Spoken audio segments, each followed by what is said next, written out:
con respecto al número y la situación que atraviesan aquellas personas que tuvieron el COVID. ¿Cuál es la situación que se presenta aquí en el hospital? Si bien, como dijo el director ejecutivo, el doctor Muñoz, hace poco ha disminuido la cantidad, pero no así la complejidad de los pacientes COVID. Porque también tenemos los post-COVID, que hoy en día vienen con una PCR negativa, por ejemplo, pero las secuelas que quedan a nivel respiratorio o las sobreinfecciones con bacterias cada vez más resistentes a los antibióticos que se suelen usar acá, hace que sea difícil el manejo, complejo el manejo, que lleven más días de internación, que se requiera más terapia intensiva, de la infectóloga, de los clínicos, de los kinesiólogos, y son pacientes que quedan muy secuelados. Entonces es importante que toda la comunidad, todo el paciente que tuvo COVID se haga su control clínico. El clínico lo derivará a cada especialista en un consultorio post-COVID que incluso nosotros teníamos acá, pero bueno, ante la ola y la necesidad de médicos tuvimos que dejarlo, pero bueno, lo retomaremos, pero siempre hay que ir al cardiólogo, al neurólogo y al neumonólogo sobre todo. ¿Cuánto tiempo después, doctora, de haber tenido la enfermedad? Y se aconseja por lo menos el mes. El mes. Es ¿Por qué un mes? Y porque ahí ya se van consolidando más las secuelas. ¿Cuáles son los cuadros que principalmente se presentan? Y acá vemos el paciente que viene desaturando con una insuficiencia respiratoria aguda, que puede ser neumonías o quedan con fibrosis. Entonces, toda esa parte de ese pulmón que quedó secuelado después no te funciona, entonces no cumple con la función del intercambio gaseoso. Entonces el paciente desatura, puede hacer un síncope, puede venir desmayado, con un daño de otros órganos, porque todos los órganos se nutren o se viven del oxígeno que respiramos. Que la edad es un factor clave. No hay edad para este tipo de secuelas, ¿no? Ya no, y este año nos pasó, que bueno, yo creo que tiene que ver mucho la vacunación, que no tuvimos tantos pacientes mayores. Era muy duro ver gente de nuestra edad, o sea, de 40, de 50, ya no veíamos tantos adultos como el año pasado.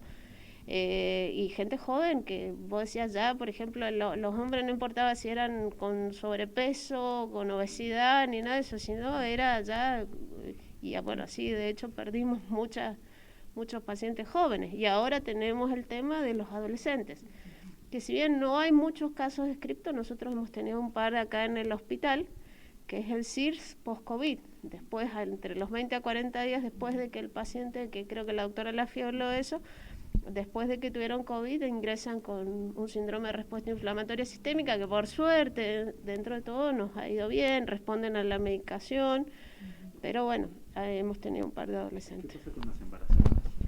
Las embarazadas también, yo, bueno, no es lo mío, pero pregunto, lo que me comentaban, tenemos muchos partos prematuros, muchos niños que nacen antes de tiempo. Entonces, bueno, es todo un trabajo para la neo, que por ahí antes eran más los clínicos o los terapistas, hoy en día es todo el hospital prácticamente, las embarazadas, hemos tenido un par de embarazadas en terapia intensiva, hemos tenido embarazadas que han tenido que ir a la cesárea, o hemos tenido por suerte las menos que han podido continuar con su embarazo. Y los niños prematuros que nacen son más complicados que los que suelen nacer en el mismo tiempo de una madre COVID. O sea, el dato objetivo es que si bien el número de camas es menor, el número de camas ocupadas, la complejidad sigue siendo alta, y en pacientes que han cursado la infección, ¿cómo? ¿Grave o todos en general? Y por lo general los graves. Por lo general los graves. Son los graves los que quedan bastante secuelados, aquellos que tuvieron esas neumonías terribles, que poco pulmón les quedaba para ventilar, y bueno, así que, pero también nosotros vamos empezando a trabajar con otras cosas. Antes era el respirador, ahora después fue el casco, el helmet que usaban, que parecía esa burbuja, y ahora estamos trabajando con las cánulas nasales, que directamente son como las narinas que se ponen dentro y a un alto flujo.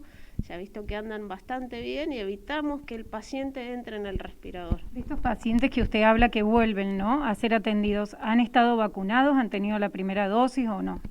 Y por lo general la mayoría no han estado vacunados. Por eso es la importancia, aunque bueno, siempre hay una resistencia de recibir la vacuna. Y más que ahora que el Ministerio ha lanzado campañas donde cada vez es menor, y bueno, el que pueda no tenga miedo, no pasa nada, o sea, yo no me transformé en rusa y me puse el Sputnik, Claro.